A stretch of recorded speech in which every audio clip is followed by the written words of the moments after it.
Hi, Eagle Spitz here on Desert Island Vids on Punk Family's Eclectic Virtual Festival. With me today, I've got Johnny Vincent. Hello, mate. How are you? I'm very well. Yeah, I'm good, thanks. Yeah, keeping all right. A bit sad from yesterday's news about Dave Greenfield, but apart from that, Yeah, I'm on to you. A bit of a bummer that was. yeah, a bit of a blow. I was always a big fan of them. Yeah, great band, especially the first three albums. Yeah, Black and White's always been my favourite album, you see, so Yeah, it was a bit sad. definitely a good album. We met when you was in Exit the Network. But you're now that's a while ago. Yeah, but it's the Ruins now, isn't it? Yeah, we've just released our third album, so. Okay, and how's that going? It's still all right. It's still okay. We're about sold out of them, but there's still a couple left. Yeah. All right, I might be on to you to buy one of those myself then. I'll send you one. Just, so how does the Ruins and Exit Network differ musically? They're different. They're a lot different, really. Exit was a lot more punky, I suppose. More straight to the point, a bit more harsh. But the Ruins are more of a studio band, really. When we go and do gigs, but we tend to do a lot more recording than gigs these days. Because it's a lot of hard work doing gigs, really. It takes it out of you. Yeah, yeah, I know that one. You know, with being five of us as well, we have to be a little bit choosy, you know. But we get offered lots of good stuff, but we turn a lot down, unfortunately, just because getting us all free time to go and play makes it a bit tricky. Okay, so Exit the Network. I mean, you've definitely got your own sound. I mean, I haven't actually heard the Ruins yet. Exit the Network obviously got your own sound, but if I had to put it in some sort of category, I'd put it in with The Fall and Joy Division and that kind of thing. Would that be correct in your eyes? Well, yeah, up to a point. Yeah, I think you tend to take your influences from what you listen to over the years. So you're bound to use a bit of those, you know. But we never set out to sound like anybody else. But I just think you end up just doing it, really. Yeah. We never, when we went into this in the rehearsal rooms, we didn't have a plan as such. You know, we want to sound like this or want to sound like that.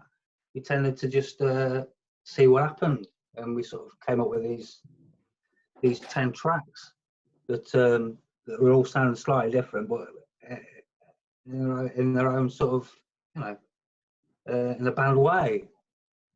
And we did really well. Yeah, actually did really well. We were a bit unlucky, you know. We were a bit unlucky. Because obviously, when we were just moving on to another level, Nick died. You see, so you know, it put an end to it, which was such a shame. It was such a shame. Yeah, it was a very sad time, wasn't it?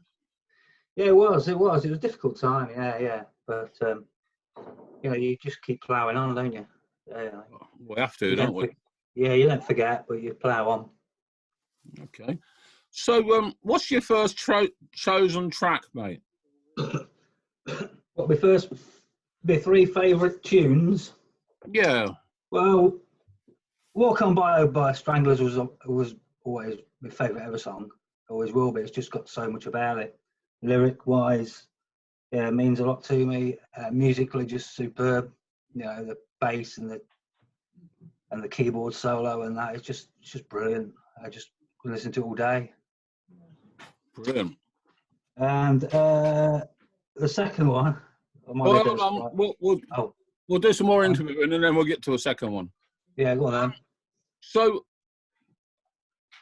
have the Ruins got a politic about them, or? At times, yeah. At times, it depends what mood we're in, really, Eagle. Okay. Sometimes we'll do a political, sometimes do a love song. You know, it's when we're jamming, we don't deliberately go out of our way to do a political song. It depends what mood you're in, really. We tend to be a bit more left. You know, I tend to like left of centre, but that doesn't mean to say that you know, we're trying to go the whole way left or whatever. It depends what people think. You know, I tend to write basically what comes out. You know, when they're jamming, because we record all the songs. We're jamming. Sometimes it's just a bit of a laugh, you know, and sometimes you know, sometimes it's just take it back and write something else. It depends what fits as well, you know. Yeah, yeah. I like people to listen to. You know, I don't like expensive bags and things like that. So I write about stuff like that. You know, Sleight of Hand, the song we did, is mainly about you know, being ripped off by the big companies, things like that. Okay. You know, but another one might be about drug taking, or you know, or when we're youth, you know, when you're a bit silly, you do daft stuff. You know, you do. You know, it just depends, really. Depends. Talking about your youth, you wrote a book about the punk scene in Derby, didn't you? Did you come into that? Yeah, Alternative Derby. Yeah, that did well. Did all right. It did about 500, which was, you know, very pleased with. Yeah, it took me about 4 years to do that. Yeah, on and off. Yeah, with a lot of help from a lot of people. I did that by accident, really, Eagle. I just was looking for a picture of the Ajanta Cinema in Derby from about 1979, and I found one. And then I started getting some posters and things, and started writing about it in a blog. And then I thought, I might as well put all this in a book because I thought it was quite interesting. And then I wrote it all, and then I sat on it for like 7 months, did nothing with it because I was, you know, you don't always have the confidence to do these sort of things, really. You know, I know that one. writing or recording, it's a confidence thing, isn't it? Yeah. So in the end, one morning I woke up and thought, you know what, I'm just gonna do it, see what happens. And that's probably the best way, really. Just go for it. Because I thought, if they like it, great. If they don't, well, I've got nothing to lose. So I released it, and it did really well. And I was pleasantly surprised. And then when it did, it gave me the confidence to do other things, which, you know, I walked straight out of my job at B&Q because it gave me the confidence, because I could actually do anything there. There's just basically I could just put my mind to it. You know, it's just a case of getting confidence. And I think that's a lot of people's struggle is getting the confidence to do things. But once you've done it, you can go on to better things. You know? Yeah. I think that's one thing that the punk scene did, saying, well, anybody can do this, just do it. Yeah, I mean, that's always been my attitude. I mean, I class the Ruins as a punk band because we do everything ourselves. You know, I don't see you can over politicize punk music and stuff. And for me, it's always been about doing it yourself. You know, that's why all our albums are done ourselves, all the videos are done ourselves. Well, the books are, well, we've done 3 now, so they're all done by ourselves. We don't really want to spend £3,000, £4,000 on something if we could. No. You know, we prefer to do it that way. You know, I mean, at the moment we're working on a film with the rest of the band about, you know, the Ruins and stuff. We'd go and do that ourselves. You know, and we'll see how it goes. We get a bit of stick, you know, we get a bit of stick occasionally, but you're bound to. It doesn't matter what you do, you're going to get a bit of stick. But you know, the thing of doing it yourself is quite important to us. Oh, that and me, and the same here, mate. What's your next track? My next track, Ain't No Feeble Bastard by Discharge. All right. Bit different because when I was when someone's had a go at me or something or anything, or like somebody has a go at me when I was working at B&Q or something. It was something silly. And I get home, I just stick it on. And it's, you know, I ain't no people busting no fucking scapegoats. It just fills me with a bit more hope, I suppose, for the future, really. Good.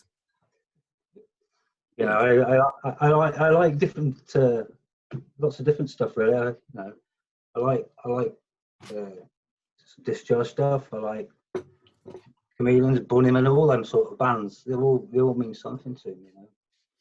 Yeah, definitely. Joy Division, the Fall. I mean, I used to listen to the Fall quite a lot. I still do, really, because I used to love their early stuff because I like stories. But then they went a bit too far, too commercial for me at one point. Well, I wasn't a Fall fan for about 56 years, and then a few months ago, I actually started liking them. Yeah. There's like many bands, I guess, the different changes, you know, and sometimes you might like a bit and then not like a bit. And, you know, that can draw you into them, really, I think. Yeah. So what's your next track then, Johnny? Oh, well, I went for a Chameleon song in Shreds. Okay. They're mainly songs that mean something personal, you know. I could have gone for 100, to tell you the truth. I could have gone from a Crass song to a song to, you know, Subhumans, UK Subs, anything really, because they all mean, you know, they all mean something to you, don't they? Yeah, it's a difficult task choosing three. Yeah, it is. Yeah. I mean, there's hundreds I love, you know, and there's a lot of local bands that I really like as well. You know, some of the Reverend stuff I really love, and you know, Parents, some of their stuff makes me laugh, and you know, it depends what mood I'm in. You know, I could have hung like Arati just for the sheer you've heard it once and you can sing along with them before the end of the song. It just depends what mood I'm in, really. Okay. It's all good fun. So what you got in your pipeline creativity from now? Hopefully, for now, the minute, well, we've got a bit of time on our hands, haven't we? So basically, I've been looking at all the old videos and things that I used to film with the old bands and stuff. I might do something with that. As soon as we can get back together again, the Ruins will get back together and get playing. And hopefully, I don't think we'll be gigging this year, but next year I think we'll be doing a few gigs. But they'll just take it a day at a time, really, like we always have done. So, where can people get hold of the Ruins stuff? Oh, they can email me, or they can have a listen.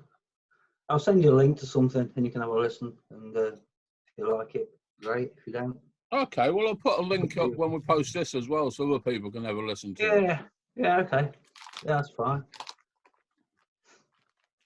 So yeah. You've been coping with the lockdown, okay? Oh, I'm quite happy, mate. I am really. I always have been. I know a lot of people are struggling, but it's given me time to think. You know, to plan a little bit and you know write and go through all this stuff that I never get time to do because there's loads of other bands and things that I filmed I've not seen for years, and it's given me a chance to look through all the files and stuff. But, yeah. I mean, this end, my latest band, Activistus, was just about finished our first album. Yeah. And then we had to go on lockdown. Yeah. So a lot of bands are struggling. Yeah. It's going to put everything back. I mean, we wanted a bit of a rest this year, anyway, because I've done like, I mean, we've done 1, 2, 4 albums in about 6 years, plus the gigs, so it's been a lot. So we were going to have a quiet one anyway this year, but we didn't really want it this bloody quiet. No. So this year was Punk Timeless's 10th year, and yeah, having the fucking plague is a bit of a problem with that because we've got lots of other events booked in and stuff. So yeah, we'll have to try and get her down to and do one with for you, Eagle. Yeah, we really must. Yeah, because I love playing live, you know, but to say it's just getting everything together, really. Yeah, it's not easy. No, and we've been very lucky with who we played with. You know, played the subs a few times, and Millions, and who did we play with last year? From the Jam. Yeah, a lot of top stuff. You know, we've been very fortunate. Yeah, Penetration, that was a good gig. We played Penetration. That was great. Yeah, who would be your ideal band to play with? Who would you love to play with? Well, I've been very lucky because when I worked at the Vic and that, I met all my heroes. You see, so I met all the ones. You know, I would like to play with Hooky, Peter Hook. I like to play with him, but obviously I'd love to play the Stranglers, but that ain't gonna happen. You know, but there's no end. You know, there's no end of people really. There's a lot of good stuff out there. Yeah, yeah. Yeah, and there's a lot of good up and coming stuff as well. It's a case of these days. It's you have to find it a bit. You have to look for it a bit, don't you? Where it used to be just slapped in your face. Well, I'm lucky, I suppose, because we run 2 gigs a month normally. One in Sheffield and one in Nottingham. Yeah. So I get to put on lots of bands I wanted to see. You know, all DIY and small stuff, but that's what I like because you see new, fresh stuff, and people doing it because they're hungry to do it. Yeah, I think we've missed that a little bit because when we used to play down like the Sitwell and that, where yourself would turn up and Dwayne Reeds and the Poets and things. I used to really enjoy it, but I say because we had to get a little bit choosy on the gigs. We tended not to do the small ones. You know, we tended to play on the big stage at the Dog and that. But we've done a couple of smaller ones, but I say like when we were at Sitwell and with you there and everything, it was really good. I used to really love them days. But we'll have to try and get back to that, I think, a little bit because you get different people going, don't you? It's a different crowd at the start. So what's it like in Derby when there's no plague musically? It's all right. It's a bit quiet at times. You can never tell, Igor. You can never tell. You can get to a gig that when we play with Cravats, you know, there was only about 40, 50 there. Right. You know, and then you another time you expect, oh, there's not going to be many, and there's bloody loads. You know, you can never tell. I think it depends which day payday is and who gets the release from parole from B&Q or something. I don't know. Yeah. Right. Well, thanks for being on, man. No, it's a pleasure, mate. Anytime. I don't get to do these very often. That's the fact I'm rambling. Look forward to seeing you in the real world.